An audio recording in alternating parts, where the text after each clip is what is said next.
and worldview means when it comes to that idea of a worldview. Not like as an ontology overall, but sort of like the common sense idea of a worldview as Kant was sort of defined worldview.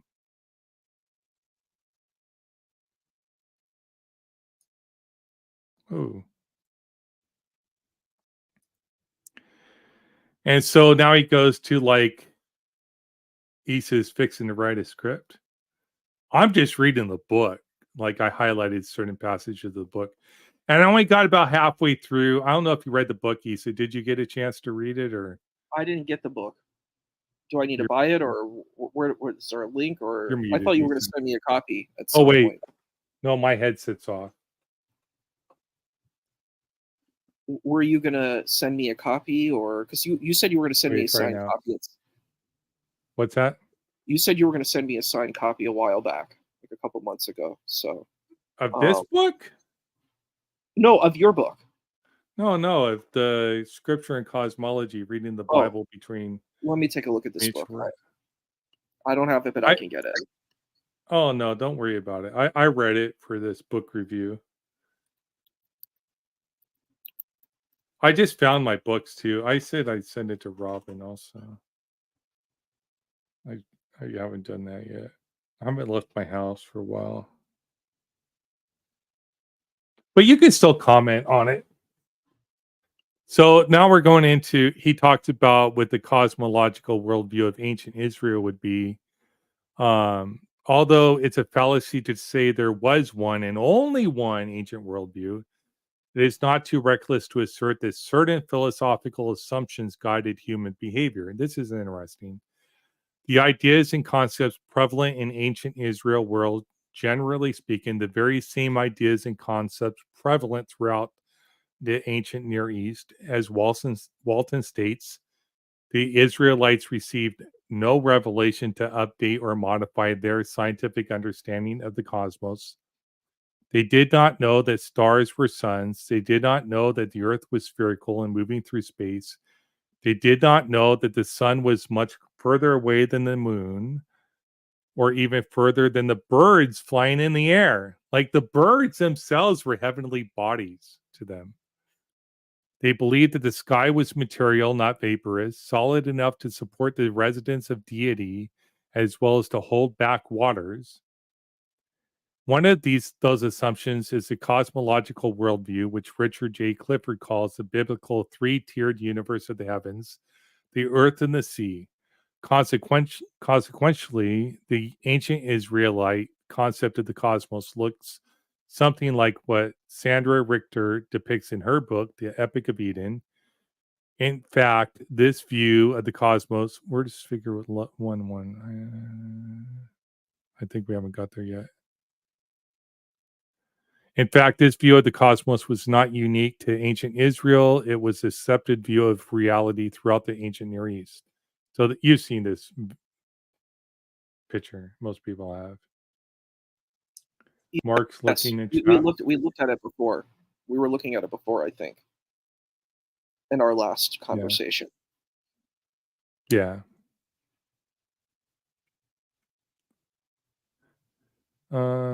Bob, is Mark Reed lurking in chat or another Mark? Did Mark Reed get the free membership? That'd be funny. Okay, so then it says Proverbs 8:21-33. I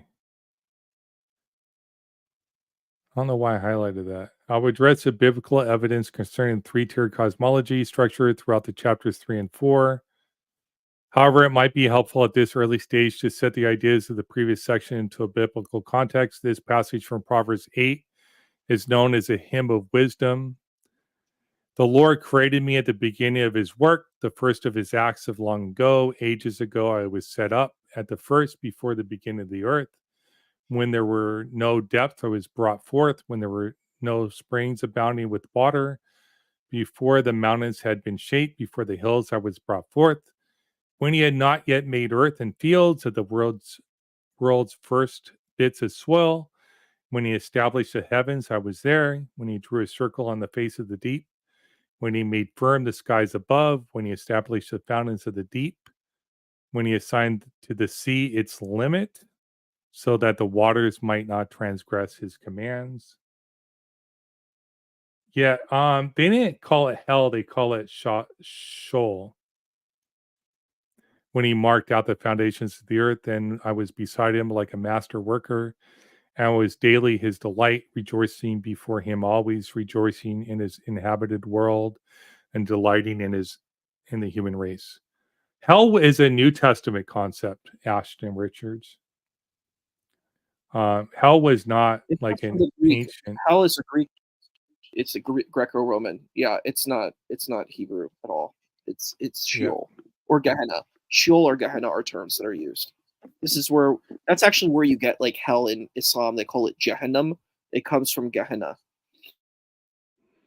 yeah. Sheol wasn't necessarily a place of torment either. It was just a place where the dead may have went. It depends on the which version of Judaism you refer to, and he talks about that in here too. I'm not sure if I highlighted those sections because it wasn't really as pertinent to me, but he does discuss that there were different philosophies around what Sheol was, whether it was a place the dead went, whether or not. All right, there are different concepts of it. Oh, I did highlight what I was going to discuss. So he says the poem above in Psalms is structured loosely according to that three-tiered system of universe of heaven, the underworld, and earth. Earth, including the mountains, hills, fields, and dust. The second section is concerned with the heavens, including the canopy, circle on the face of the deep, and the skies. The final section describes boundaries of the sea. So the water is like the boundaries around the earth. Like you couldn't go past the seas. And they like the cosmic seas. Like the idea of a cosmos was like the waters. You couldn't go past the waters. The waters above, the waters below, and the waters around you. It was like the cosmic seas. So that's sort of interesting. Did you learn that? Or like that's what he's been talking about though. And then he talks about here the waters which appear above the heavens, below the earth, are mentioned in all three sections, because without the divinely appointed boundaries, the whole earth would flood. So, the God, the divinity, blocks the water from flooding the earth from below, from outside, and from above.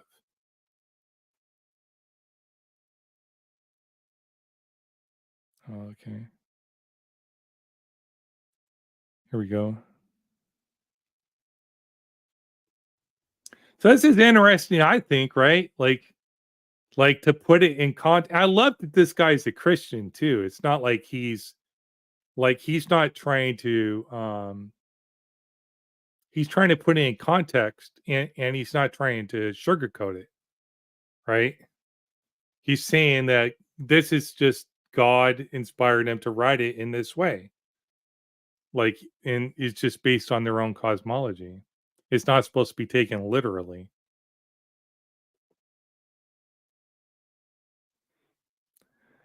Now it has stroked the walls that have shut off the remoter part of the Old Testament scene of action fall, and a cool, quickening breeze from the east, accompanied by the flood of light breeze through the illuminates the whole of time honored book, all the more intensely because Hebrew antiquity from beginning to end is closely linked with the same Babylonian and Assyria. Yeah.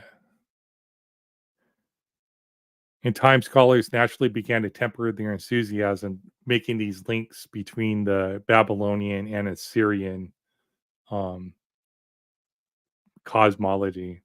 They were like trying to find all these parallels between the two. Yeah, Keith Ricketts. I don't think it was written in a way that could be understood. I think Issa and Coffee Breath brought it up yesterday, right? That like they took it was like five different. Well, he talks about it here that Genesis 2 is needed to explain the rest of Genesis and the rest of the story. Is that right, Issa? Like Genesis 1 is sort of set aside on its own, but Genesis 2 is needed to explain the rest. I don't know. I guess he's busy, but he explains it here. Hopefully, we get into that. Like Genesis 1 isn't needed to explain the rest, but Genesis 2, the fall in Eden, the garden, is needed to explain the rest of the story. And this is important. So this is where he talks about the parallels and like, and these scholars were like, oh, we see these parallels, and then like, well, there's not really like the parallels are sort of loose, and so there's like, are we really justified in like drawing these precise parallels between these cosmologies and saying they were stolen, or were they due to like we were in the same regions, we had similarities in languages and stuff like that, that these parallels arose from? And I think this is interesting. Over the last 150 years, questions of how to handle the parallels between the biblical text and ancient Near Eastern materials have received different answers. On the one hand, some scholars have been guilty of overstressing the parallels, a type of parallelomania, while others, often in reaction to the excess of the former, have downplayed the parallels to the point of ignoring clear, informative correlations, producing a type of parallel phobia.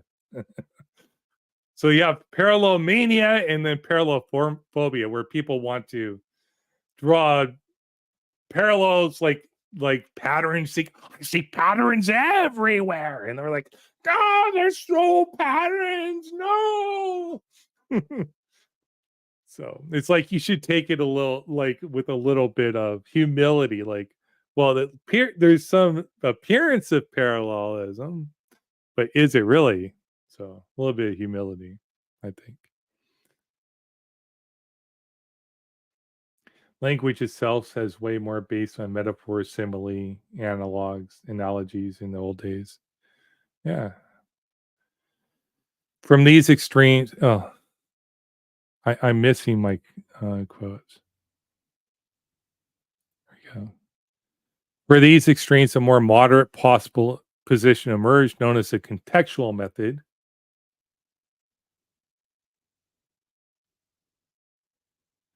Didn't the author mention a hypothesis of perspicuity or something? Maybe. Well, he goes into this too, that the author says that it was never communicated in a way that the culture did not understand it already when it came to like science or claims to the nature of the world. Which goes to like makes sense to me as an atheist, like how this came to be.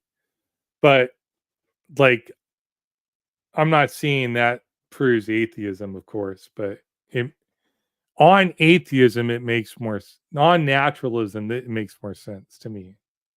But that's not justifying it on the Christian worldview. Yeah. But this is saying their contextual method, like literary contextualism.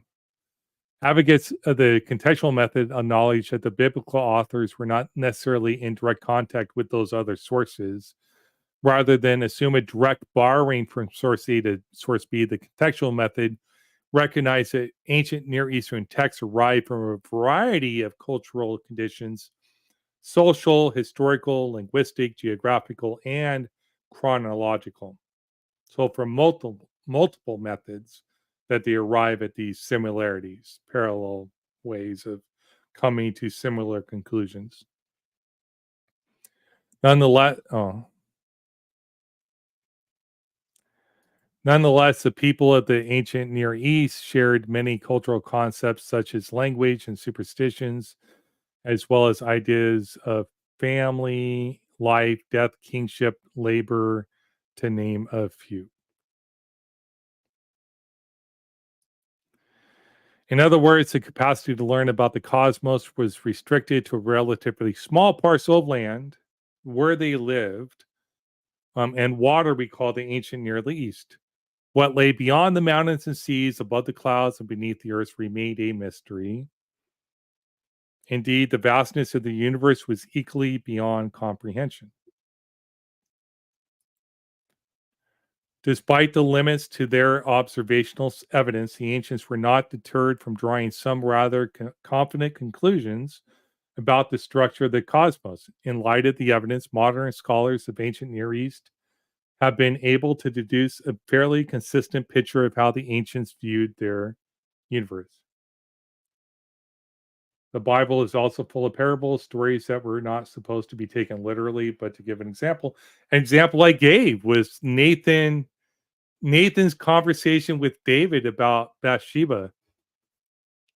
Like he literally said, "No, David, you're the man. David, you are the man." Was that the first what is it? Murray show or whatever it was? Yeah. And then Jesus did it all the time, spoke in parables. Like, so it's definitely was not supposed to be taken literally, even though these concave earthers said you're supposed to read it literally. No, obviously you aren't. Obviously you aren't. If you take the Bible as the truth, then you're not supposed to read it literally. So literalism's not the way. If the Bible is inerrant, and your interpretation is doesn't match like methodological naturalism, and you're not perfect, I would say the error is you. Yeah, because you're not perfect. Anyways, despite the limits to our observational evidence, oh yeah, so that's what I was saying. Because they had all these ideas about what heaven is and what the underworld is that they had no evidence for. So they had lots of conjecture for.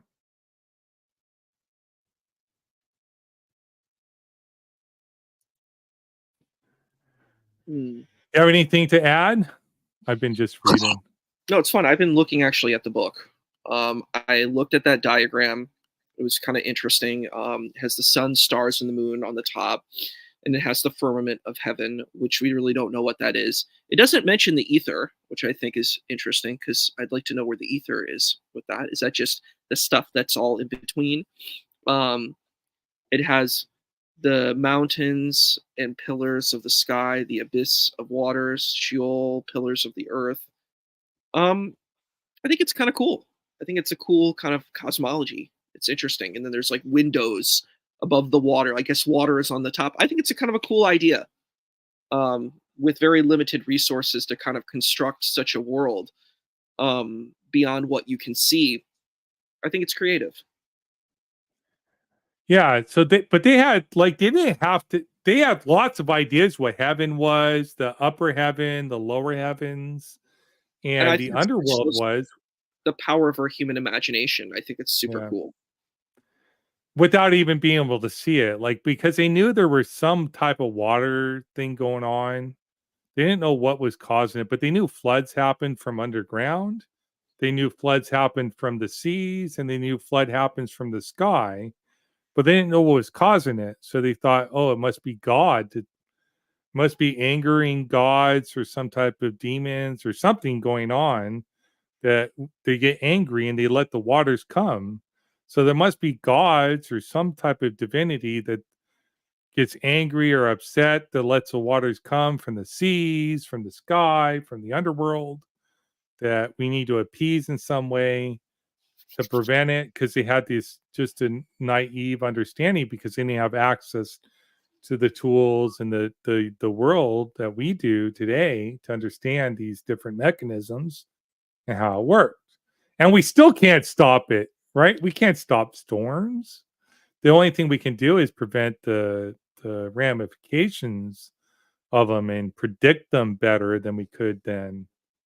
Like even like in the New Testament, like first quoted in the very beginning, like what was it? The red sky in the morning, sailors delight, and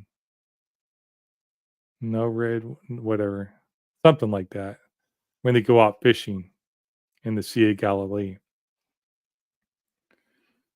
so they could just look at the sky to see if there was going to be a storm or not in the morning before they went out fishing.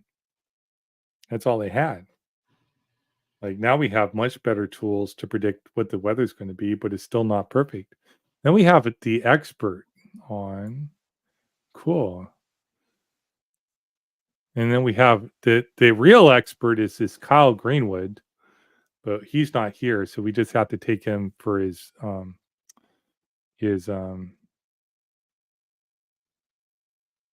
do you call it when somebody's not here?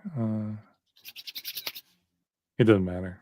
I'm thinking of a law, like a courtroom. It doesn't matter. Hey, bud. What's up?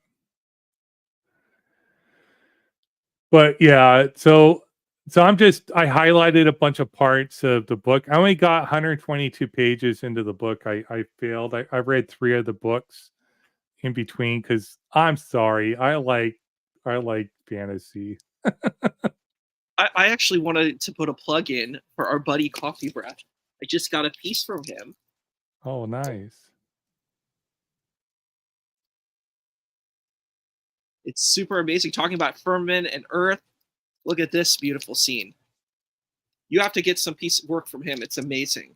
It's beautiful. So Yeah. just want to showcase that.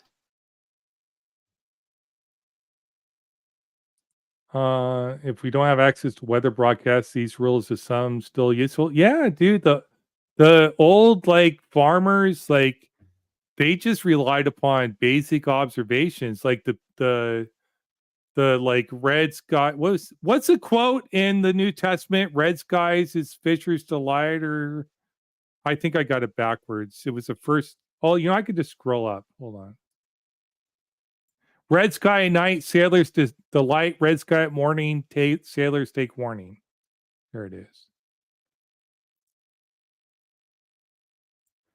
That's from the Bible, like the old wives, like wisdom. No, I don't read up from the computer. I have a tablet. Usually, I use the white books and stuff, but my eyes are getting worse, so I got a bigger one, bigger screen. And Keith Ricketts says, like, imagine seeing rainfall from the sky and not understanding evaporation condensation. It would seem that there was something supernatural happening. And that's exactly right. That's what a lot of these cosmologies are talking about. They're talking about the cosmic seas, the cosmic oceans, the cosmic waters under the ground. They're talking about the gods or these divine entities that block the waters from rising up from underground, that block the waters from flooding them from the seas, that block the waters from coming down from the skies. So in Hebrew cosmology, they got the lower heavens, the upper heavens, they got the cosmic oceans, they got the underworld. Sometimes they call it the under heavens too, like the not just the lower and upper heavens, but like the underworld heaven, not Sheol or whatever they call it. Yeah. So I'm reading this, Bob. So if you can't read the screen, and not everybody watches these, so I sort of like when I do PowerPoints, I just put small text on the screen, and people tell me, people try to tell me how to clear PowerPoints. I take classes on how to clear PowerPoints. PowerPoints are just supposed to have bullet points. You're supposed to read more than what's on the PowerPoint. When you clear PowerPoint, you're supposed to read everything that's on the PowerPoint and then add context to it when you clear a PowerPoint. So, Mark Reed, if you're watching this, don't tell me how to clear a PowerPoint. You could go. Yeah, I was in management. I know how to clear PowerPoint. Thank you. Anyways. Anyways, just sort of funny. So the tripartite division is evident in a variety of places, but appears more prominently in creation epics in the Babylonian creation. Oh yeah, then was talking about parallelism. If you missed that part, between the two, and then there became a parallel maniaism where everybody was like trying to draw all these parallelism between all the different cultures in the ancient Near East. Oh look, they stole all this stuff from each other. Then there became the parallel phobia. Oh no, we shouldn't draw any parallels.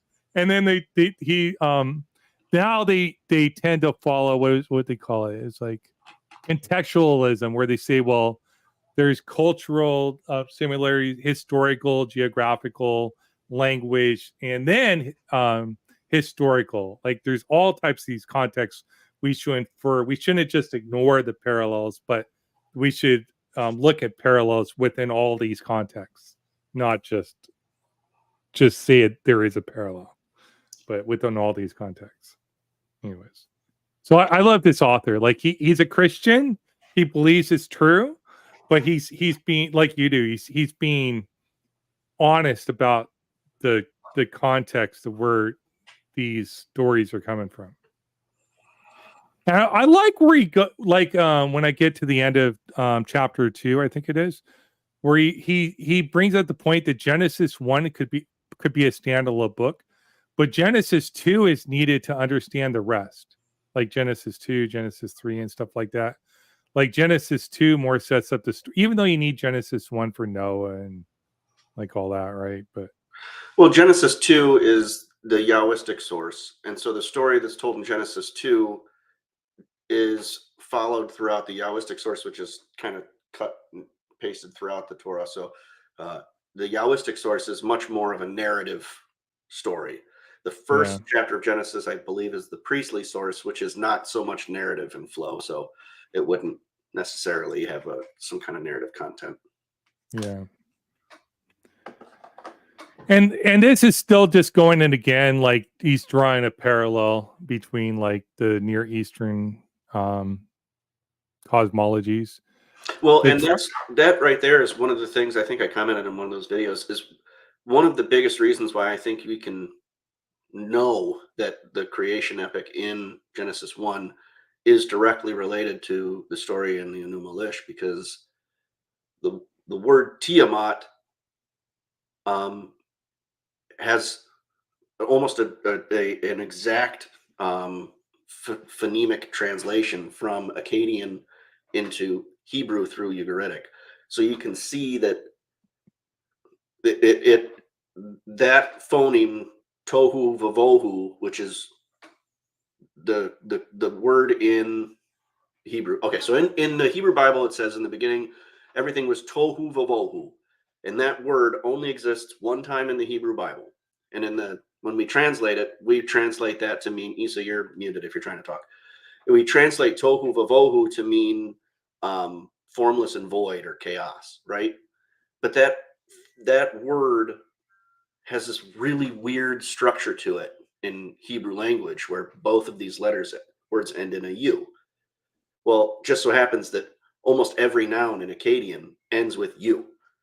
And it's just so obvious that this one word that only exists in this one place is a cognate from Akkadian, and this thing that means chaotic water is directly related to the name Tiamat, which is the god of the chaotic waters.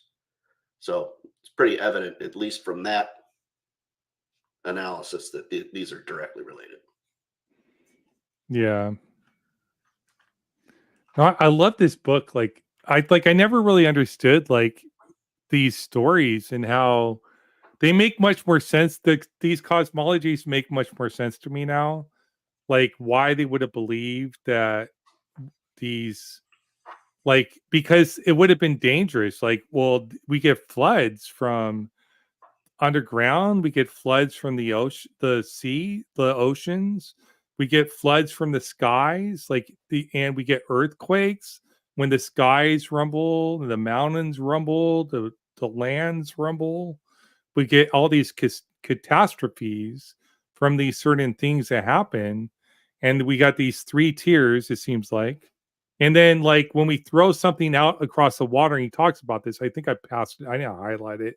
But like the idea that something is either floating or up on pillars is because when we like throw a rock out, it sinks. So why does a rock not float, but the land stays up? It's Oh like yeah. it must either be up on a pillar or it must be riding on something, floating on something. Well, that's one thing I never really understood about the Hebrew cosmology, because in the creation epic in the Hebrew in Genesis 1 talks about how in the beginning everything was chaos and water, and then that got split. So when that gets split, you have a bubble of air, right? And then just water all around it. And then it says, and then the waters gathered into one place and the dry ground appeared. What that tells me is that when that split happened, there was dry ground down here, right? But it Mhm. only appeared once the waters kind of slid out. Oh, I just made a heart for some reason. I know, I saw that. Woo! Well, you made like a heart symbol and then open Oh, is your that what hands up. How did that happen? it is? You must be the software you're using or something. It's because I'm on a Mac, I think. So if Oh, I think balloons come up if I do a peace sign or I don't know. But yeah, if the when Um, the now flip everybody the finger. Let's see what comes up. right, when the waters collected on the outsides, that's when the dry ground appeared. And I wondered all the time if there was some kind of pillar that held it up, because supposedly under that dry ground is just the water, the chaos waters. yeah, So I don't know. yeah. Well, often here he calls it like the cosmic, like the idea of a cosmos seems to come from this ancient concept of cosmic oceans, cosmic seas. Like so, and they talk the entire cosmos was that concept, was what existed out beyond the seas, beyond the oceans, and stuff like that. But welcome to the stage, Brenda. What's up? Not a whole lot. Not a whole lot going on today. But I don't know what to say. I just saw this was going. Who is Kyle Greenwood? He is a near. He is a Old Testament scholar, and a Near Eastern, like ancient Near Eastern scholar. Okay, so Christian. fairly reputable person. Yeah, PhD in like that. I don't know exactly what his PhD is in. Let me look. Hebrew Bible in the Ancient Near East from the Hebrew Union College. It's a Jewish college. Yeah, Sounds like he's got his shit together, honestly. yeah. I actually I don't studied know. this stuff too in grad school. Also, I was studying like biblical stuff. I was telling that I wrote that paper on Shamgar ben Anath. I think it's really cool. I think biblical stuff is really cool, and it's like really Yeah. interesting how it informs a lot of the stuff of what we see now. And I think it's really creative. Like they didn't have a lot of data, but they were able to come up with a lot of really cool information, like a really cool kind of diagram. You mean um, not the scholars? You mean the people who created the myths? Yeah, Well, sure. They didn't have a lot of information, and there's all these powerful events that take place, and your life was at stake in a flood, in a storm, in a drought, no more food. You're very vulnerable, right? So you got to figure out some kind of explanation that can explain this, so that you can at least feel you have some kind of control. They didn't. Turns out they didn't. But let's toss a few virgins into this volcano and see if that works. Basically, right? but Well, there's. this put I think it's kind of interesting when you think certain people don't think at all about these kinds of things. So it's interesting that you do have people who do think about it.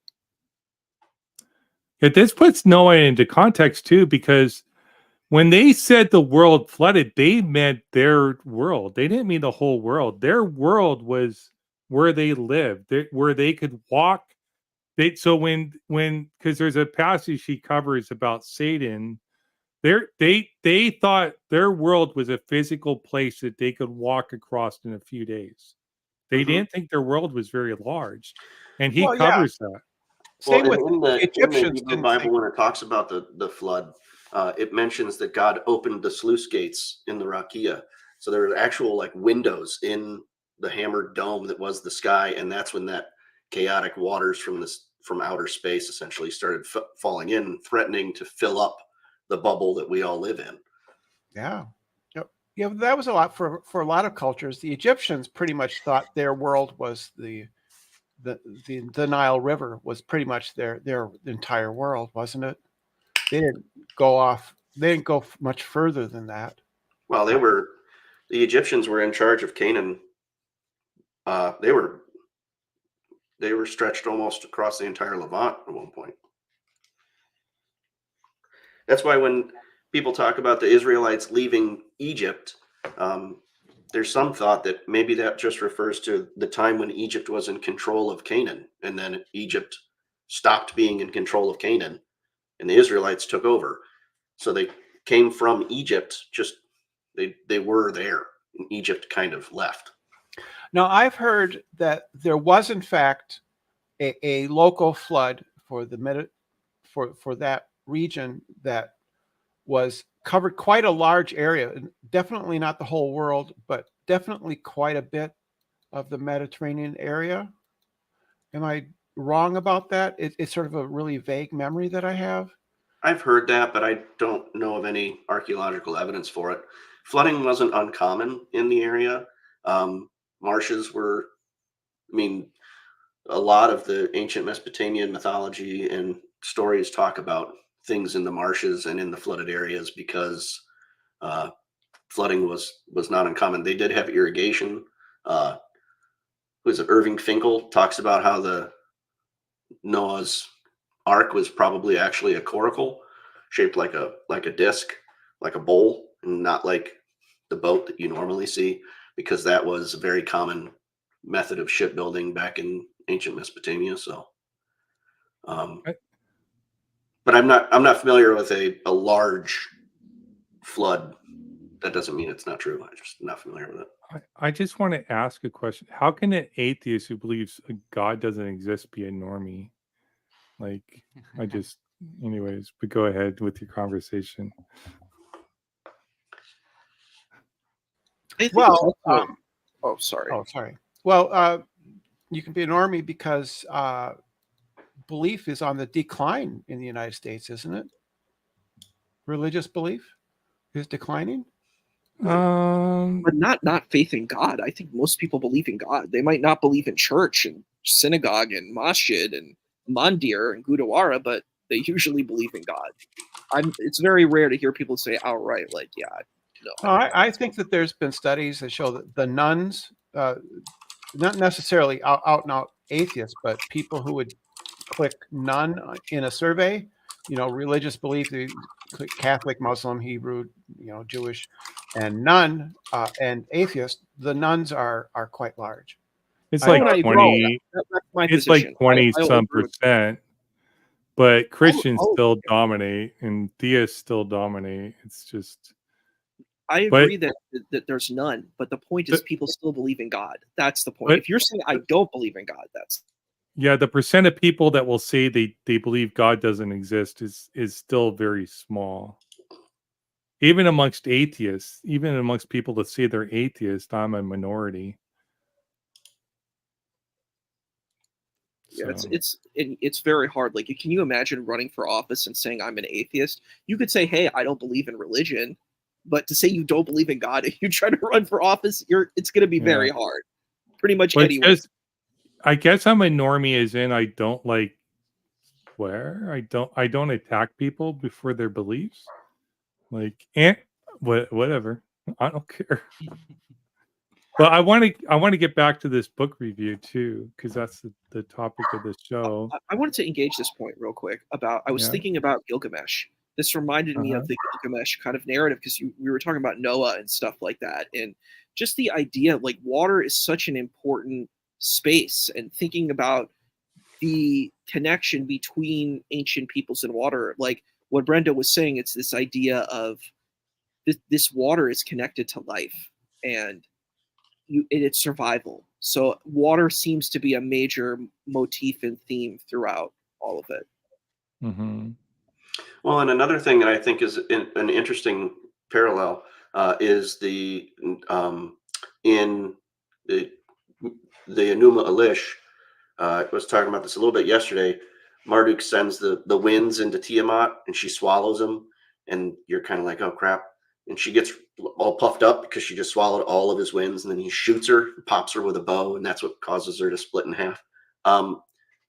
In the Hebrew Bible, after the flood, God hangs his bow in the sky, which is interpreted as the rainbow, to say, I'm never going to do this again. But I do find that imagery somewhat interesting, because that sentence about God hanging his bow in the sky comes out of absolutely nowhere. There's no reference to God having a bow anywhere except for right there. Yes.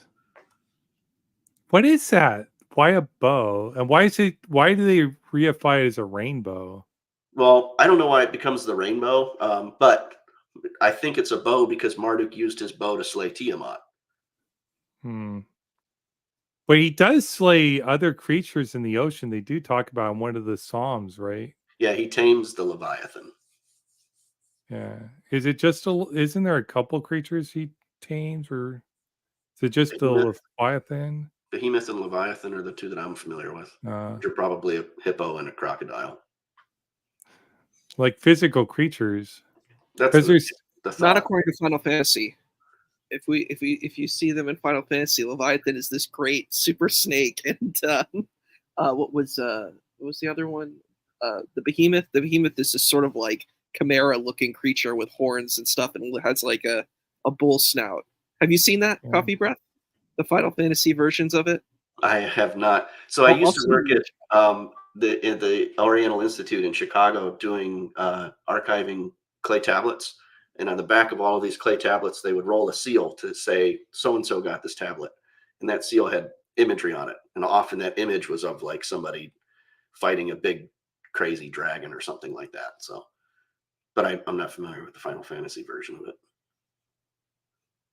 Yeah, Final Fantasy, Shin Megami, they're really cool video game series that kind of incorporate all these like ancient mythologies in them and have their own kind of creative takes on them. I'll send them in the chat if you can see.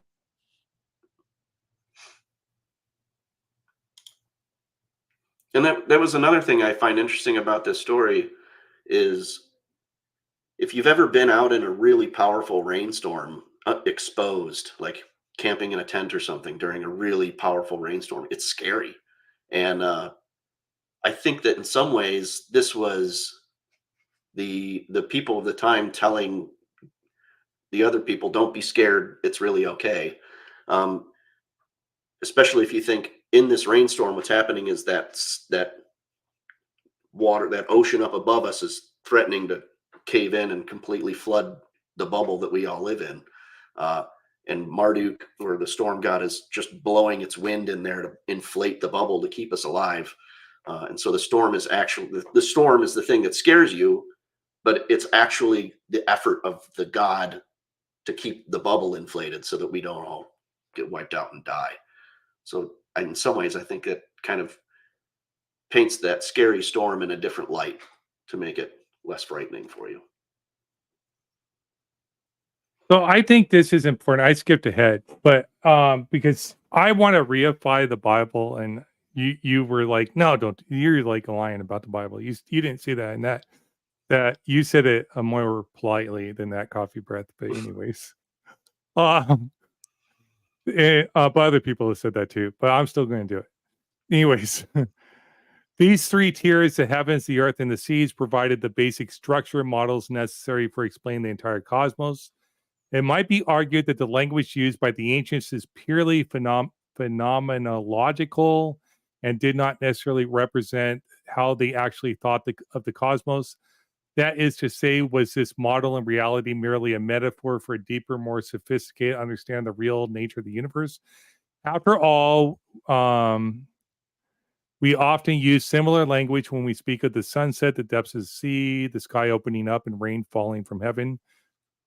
There are several reasons we must reject this notion. First, wherever we find physical descriptions of the cosmos, it is described as three-tiered. Second, wherever we find iconographic images or drawings of the cosmos, they are three-tiered. Third, nowhere in the ancient world do we find the authors explaining their cosmology in any other terms besides the three-tier system. Finally, we know that ancients thought of the cosmos in terms of the heavens, earth, and seas because eventually, these ideas were challenged by Aristotle and Ptolemy, whose ideas were later challenged by Copernicus, Galileo, and Kepler. If the ancients were already thinking in terms of a heliocentric cosmos in which the spherical Earth orbited the sun, there would have been no need for opposition when these cosmological innovations were introduced. In fact, the ancients very much adhered to the concept of a three-tiered cosmos. That's super interesting, because I've often wondered if a lot of the language wasn't metaphorical, because yeah, we do talk that way. We talk about the sun setting, but we know that it isn't the sun setting, it's the earth rotating, right? Flat earthers, fuck you. So yeah, and we're not falling backwards either, so Yeah. Jesus. Well, I wonder if there is actually is a concept of a three-tiered structure, or if he's reading this into it, because I mean, you can take anything and divide it into three tiers if you lump a bunch of different things into different tiers. If anything, I think of there's a tier of sweet water or of salt water, and then a tier of sweet water, and then a tier of earth, and then a tier of atmosphere, and then a tier of rakia, and then a tier of more salt water. And that's not three.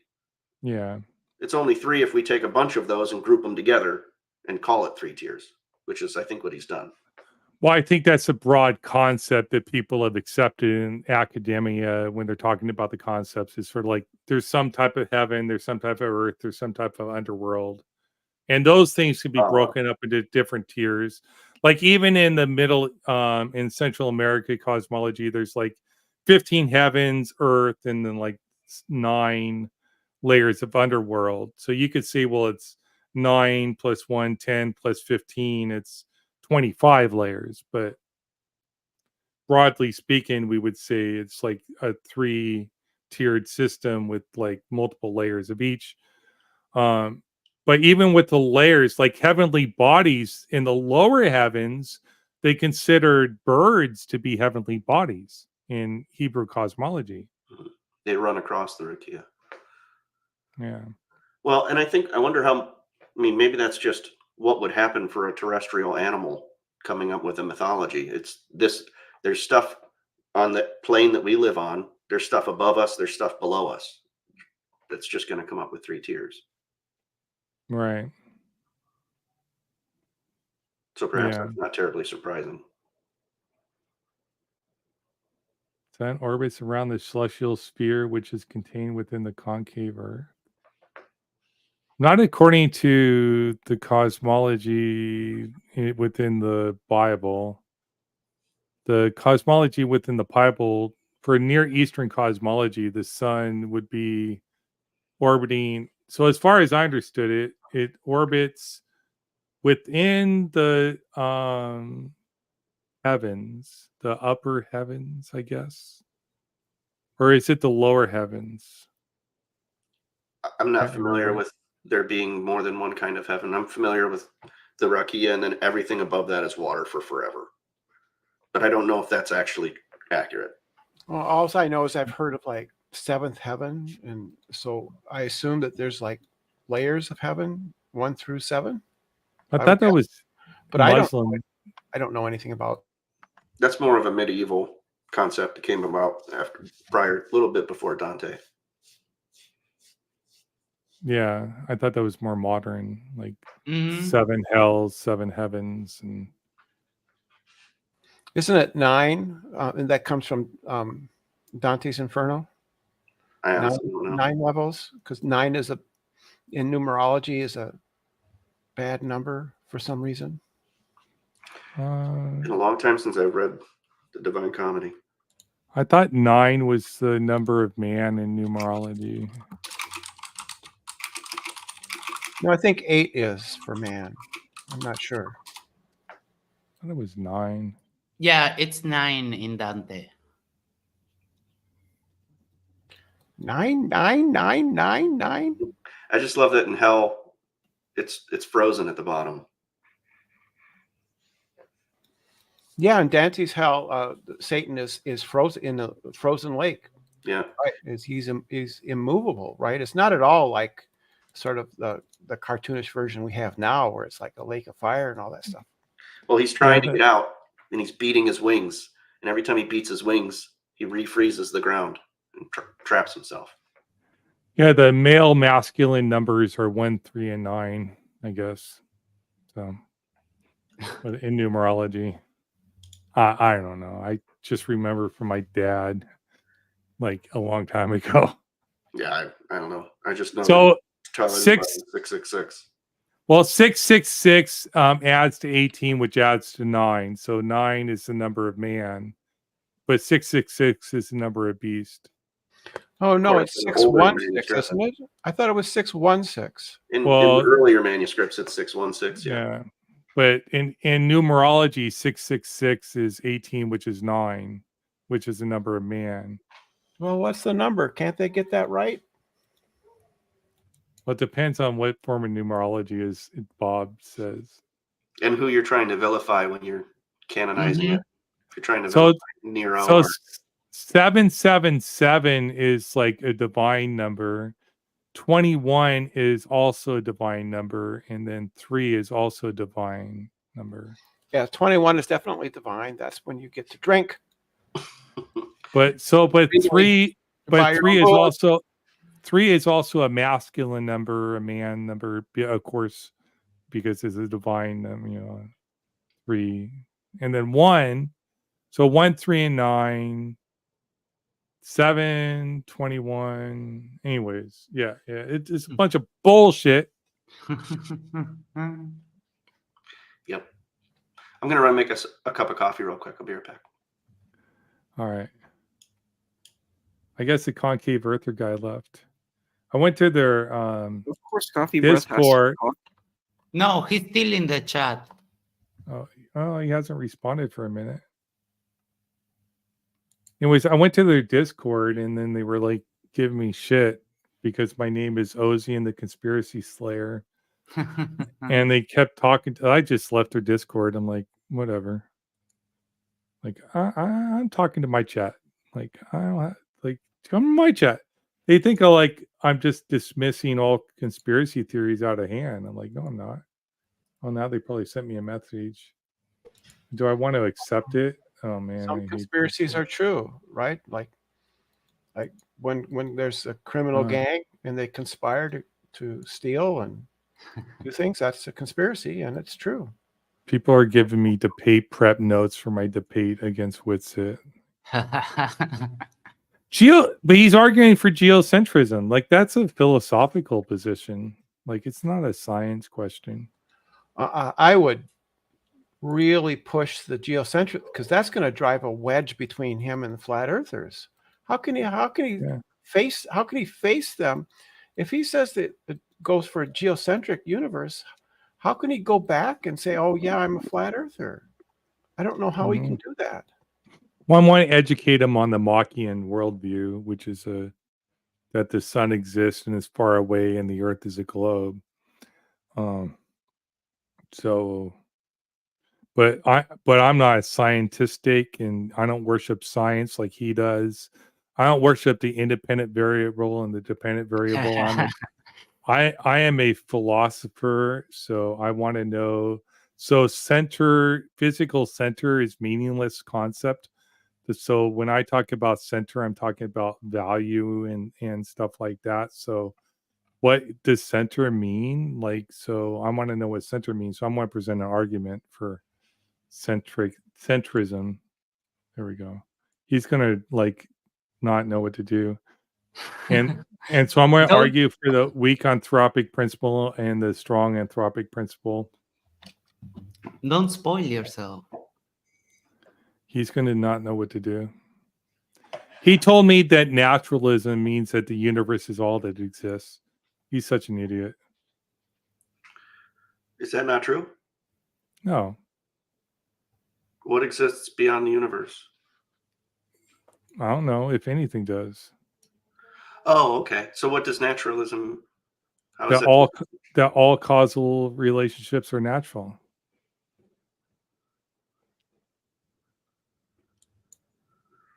Wouldn't they be in the universe then? Don't know. Oh, so it's just agnostic about the answer to that question. Yeah. Okay. So there could be multiple universes. There could be cosmos. It could be. Oh, I whatever. guess multiple universes in my mind would still be the universe. Yeah, so typically when we're talking about all naturalism, we're talking about reality. So some people want to say universe is just this physical universe, which was what he's doing, which is what Whitsitt did in the conversation. He just means this physical universe. So when some people like you are more charitable to mean universe, all things that exist. Right. So I would say cosmos is all things that exist, or reality is all things that exist. Some people use universe. Okay. So I would just say reality. So naturalism is saying that in reality, all causal relationships are natural. That would be naturalism.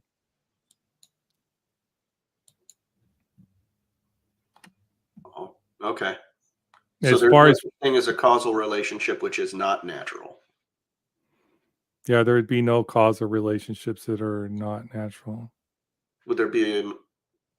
Could there be such a thing as a non-causal relationship? I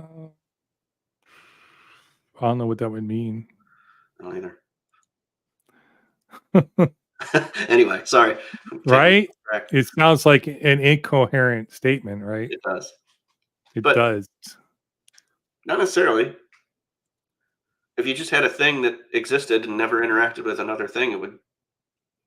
How does it exist? There was this writer that thought of I can't remember the writer of the book, but the gist was a world in which causality was broken. So you would drop a vase, and instead of breaking, a flower would form. Mhm.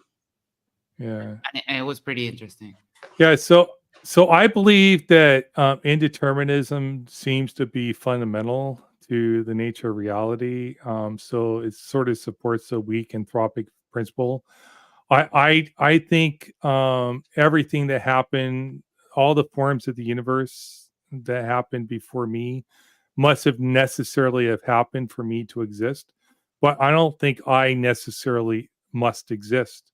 Under the strong anthropic principle, I must necessarily exist.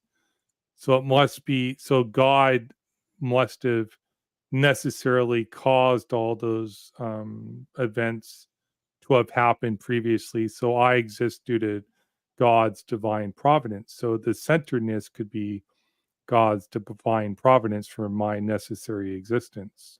So centeredness doesn't have to be a physical location. So if he's appealing to centeredness as like necessary to have value, that is not coherent.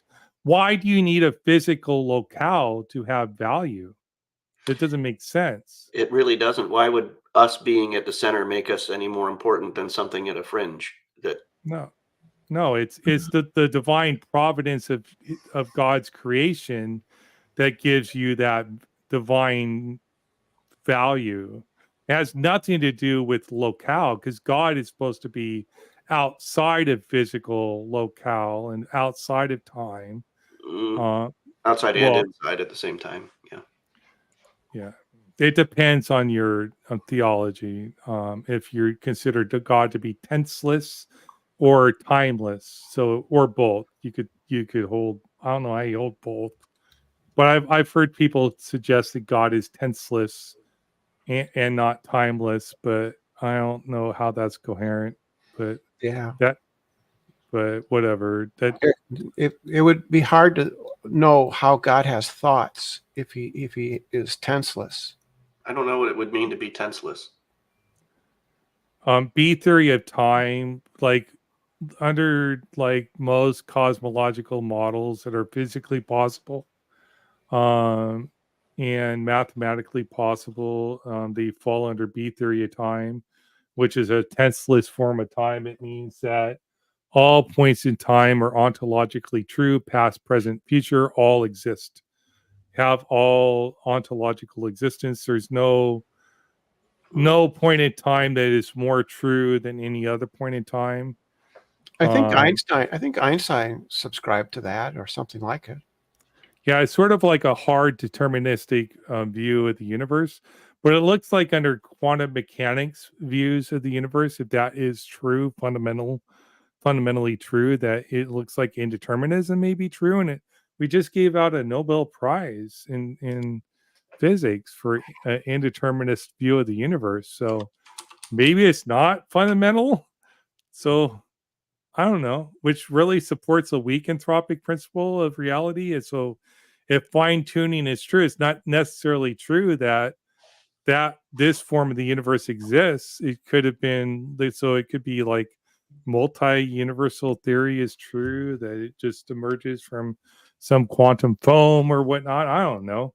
But now I'm off track. But so I'm going to argue like those two concepts to say our value emerged, you emerged by chance, that's fine, but your emergence by chance has value. You should like live your life to the for eudemia for the best you can within by your nature, sort of like a stoic view of reality, or through the strong anthropic view through divine providence, that God, you exist necessarily through God's divine providence, and that's where you get your centeredness from. The idea that there must be a centered locale for your existence makes no sense.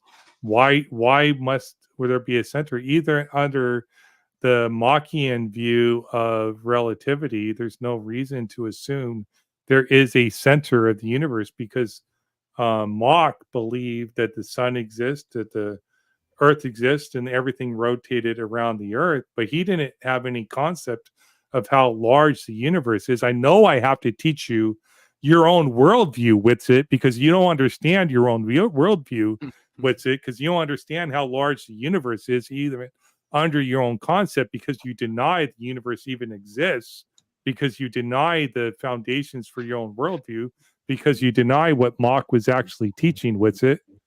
But that's beside the point. So you don't know how large the universe is, and if you accept heaven exists, how large is heaven with it? So how large is reality?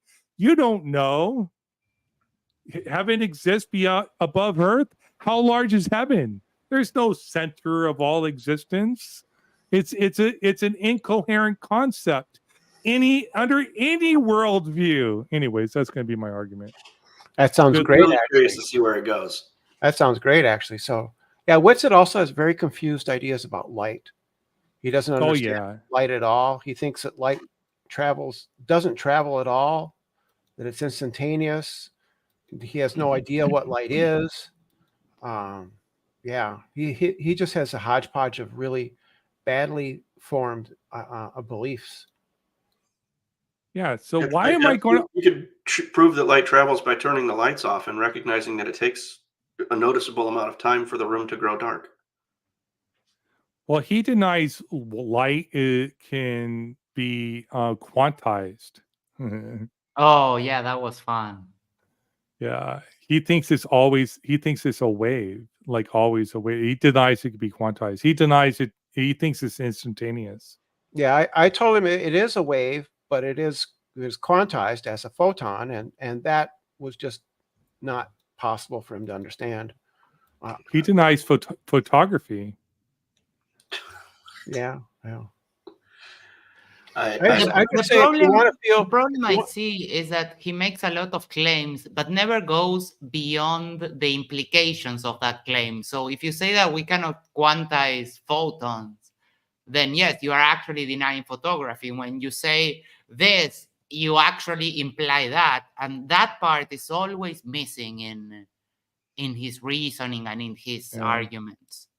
yeah, if you want to feel photons on a sunny day in the summer, go outside and go from the shade into the full sun, and you will be hit by photons, and they will make themselves well known to you. He's got his sunburnt. That's just electromagnetic radiation. He denies electromagnetism. He Oh. believes it's all electrostatics. He's like, I don't know what these things mean. I'm going to ask him what. Anyways, I'm not going to give it all away. He Yeah, thinks science yeah. progressed thought with Newton. He doesn't even accept Newton. Are you kidding, Bob? Anyways, I think my book review does. You should read the book if you're a Christian. I recommend reading the book. This is from a Christian. He doesn't strawman the argument. And if you're ever influenced by these concave earthers, if you concavers decided to come in here and watch, I recommend reading this Kyle Greenwood book. It's $22. Or go talk to your pastor, but don't go to don't go to, who is it? The Greg Locks. Greg Locke doesn't have any clue what he's talking about. He's going to reify the Old Testament to match modern cosmology. It's not meant to be taken literally. Not meant to be taken literally. Go talk to somebody who's been trained, who's been educated in these topics.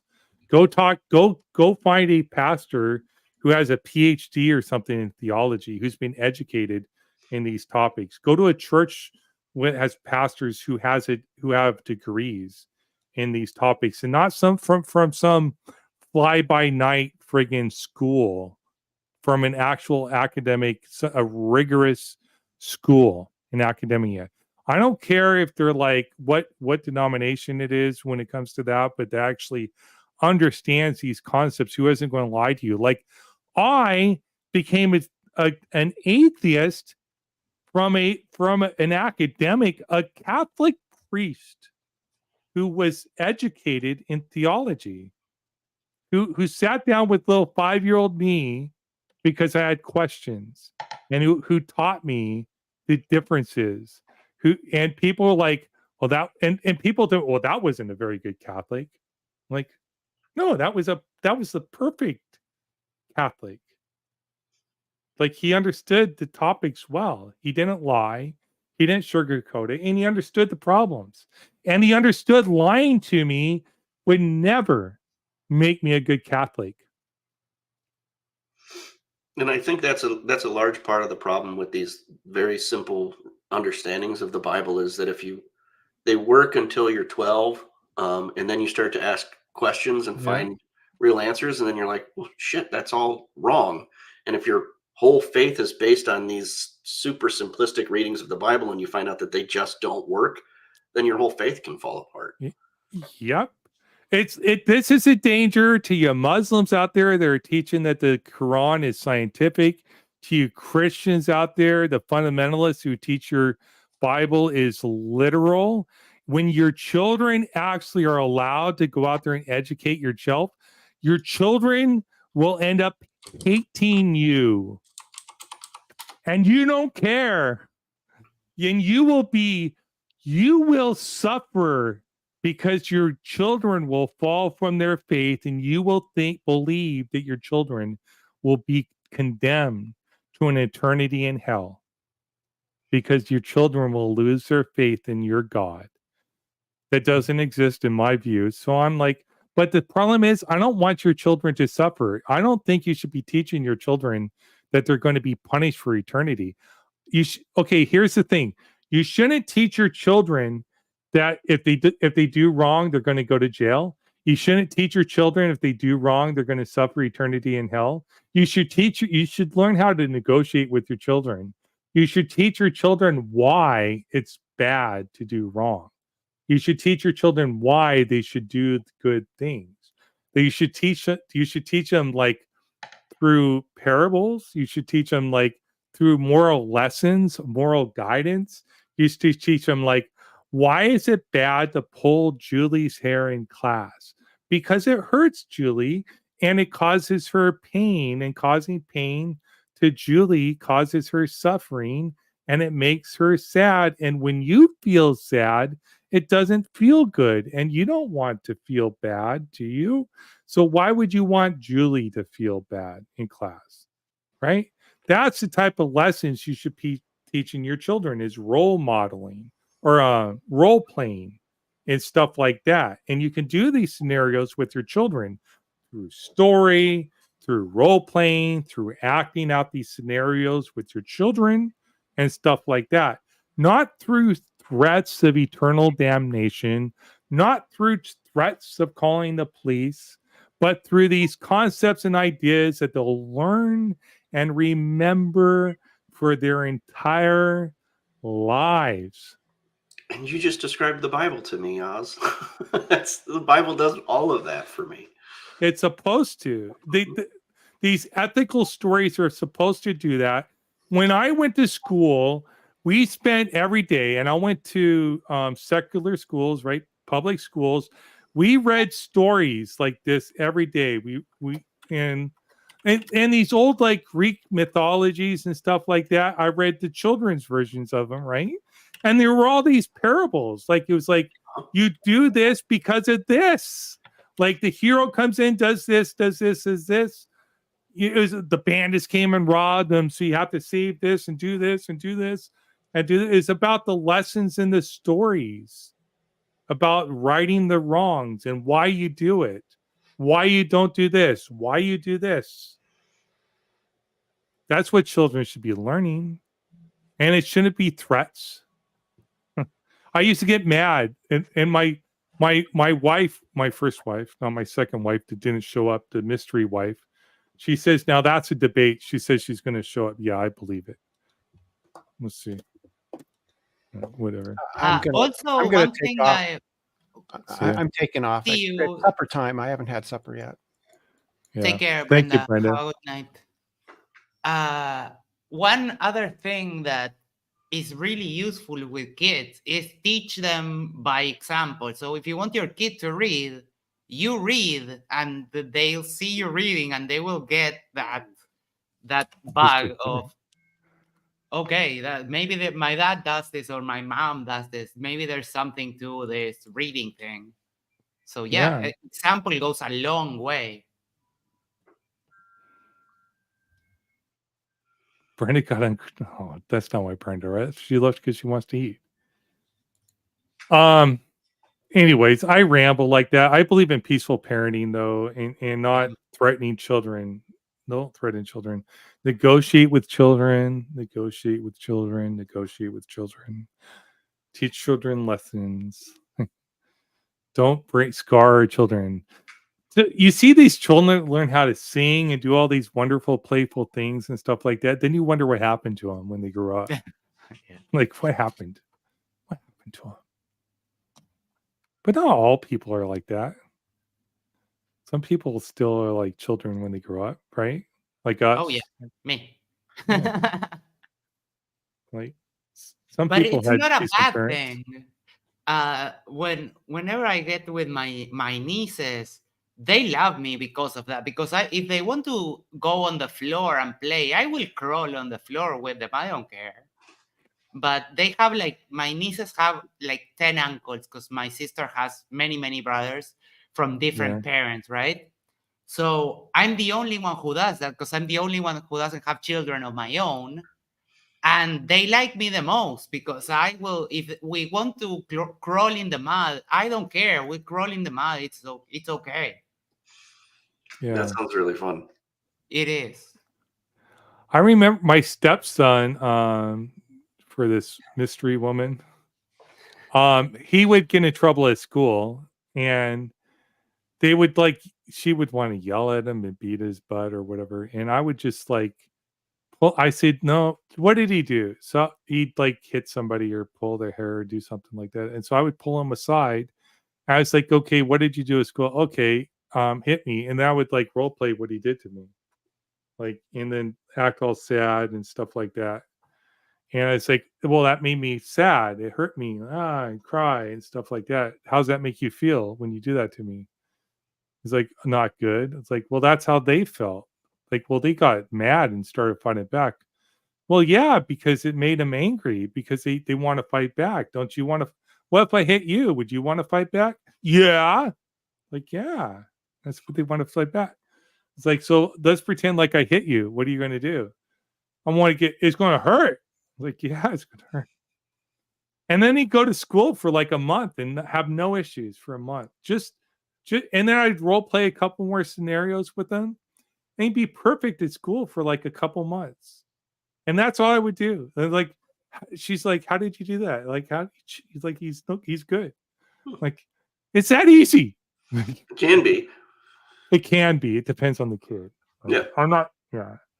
But if you start children like that, it's like, I'm not saying it's for all kids, but I'm just saying as part of peaceful parenting is one aspect of it. And talk to them like they're adults. Don't. I agree with that one for sure. Yeah. Sing to them, talk to them, play with them, like all that stuff. Anyways, don't just put them in the corner with a bottle. Treat them like they're adults. By that, I don't mean treat them like they're adults. By that, I mean don't treat them like they're intellectually inferior. How about that? There you go. Mm. Because if you treat them like, Respect. respect them like, yes.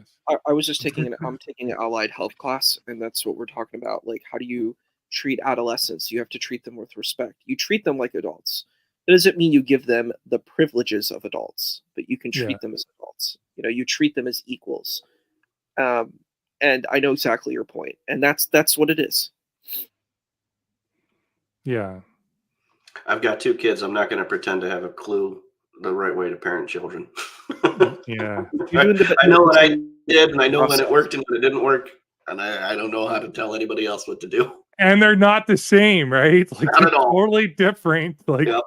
people are like, and then people are like, well, my kids had no problem at all. Good for you, buddy. Yeah. My kid, like, good for you. I'm They so have different proud of you. It's like, Different you have no temperaments. clue. Like, dude, go away. Yeah.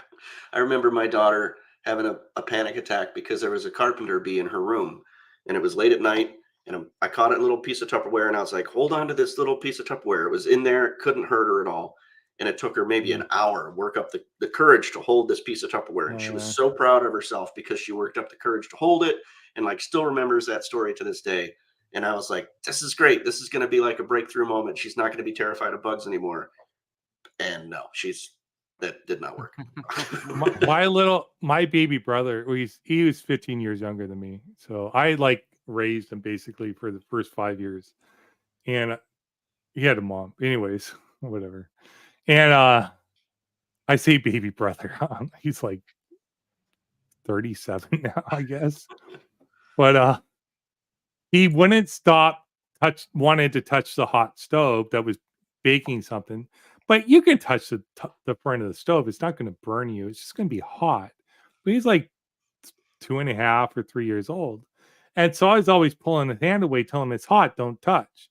I wasn't smacking him or anything because I didn't want to hit him. I don't hit people. I don't hit anybody. Anyways, I would pull his hand away, say, don't touch, and don't touch, it's hot. Don't touch, it's hot. I say, and then I was like, don't touch, it's hot. No, don't touch, it's hot. It's like, don't touch, it's hot. And he touches it. And he's like, it's hot. I was like, I told you it was hot. Yeah. It's like, and he's like, I'm hot. It's like, and then he's like, look at me, it's hot. It's hot. It's hot. I told you like 50 times not to touch it. It was hot. Well, but you don't know what it means for something to be hot until you've really experienced that hot. So you're saying it's hot. You might as well just say it's fermenting. Until you experience hot, you don't have anything to associate that with. His mom got mad at me because I let him touch it. It's like, what are you talking about? I stopped him like 50 times. He wasn't learning the lesson, so I had to let him touch it so he could experience that it was hot. Yeah. But it was safe. He didn't get burnt.